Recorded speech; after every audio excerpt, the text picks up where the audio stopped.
Okay, so we will begin, and I just want to point out, you're going to have some questions like this in the test that are about interpretation.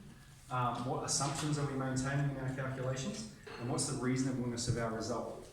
Because the textbook doesn't really ask you these questions, okay, but they're definitely going to be in Year 12 General Maths in the exam. One of the performance standards is about interpreting your results, understanding the assumptions we're holding with the results we've got, and are our results reasonable?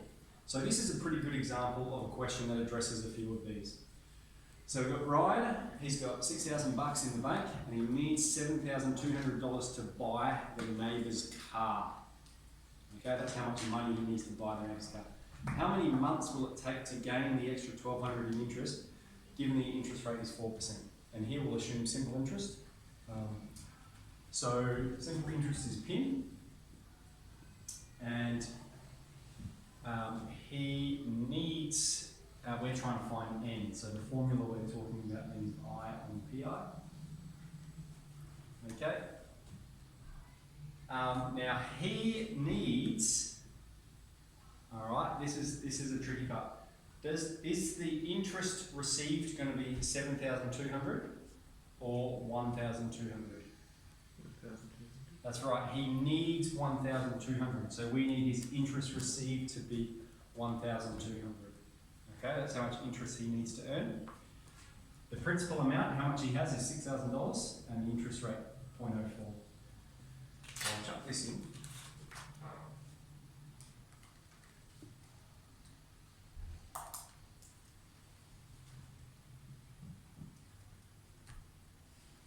And I've got 50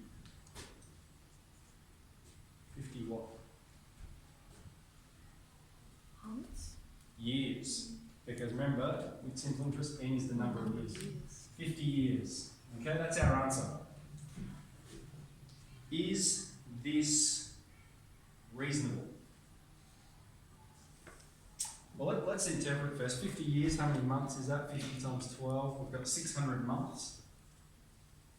Okay? So the question is this reasonable? Is it reasonable for Ryan to wait 50 years for that money to accumulate to buy his neighbour's car? No, it's not reasonable. And so it might say, is this reasonable? Why or why not? Okay? So I think we're looking at that and we're going, nah, not reasonable. How would we articulate why? Cars don't last 50 years. Excellent, that'd be a good point. It'll be outdated. Reasonableness, okay, so we could say car is outdated, Ryan will be 50 years older, neighbour probably wants to sell the car in a shorter time period than 50 years. All of these things are true, alright? Neighbour wants to sell car in probably next 6 months, not 50 years. Alright, so all of these things mean perhaps it's not reasonable for Ryan to wait. Okay? So then, what assumptions might we be making with this calculation? Okay, and assumptions, I think there's two main ones here. The first is that the interest rate that banks offer always change. Okay? So interest rates are changing.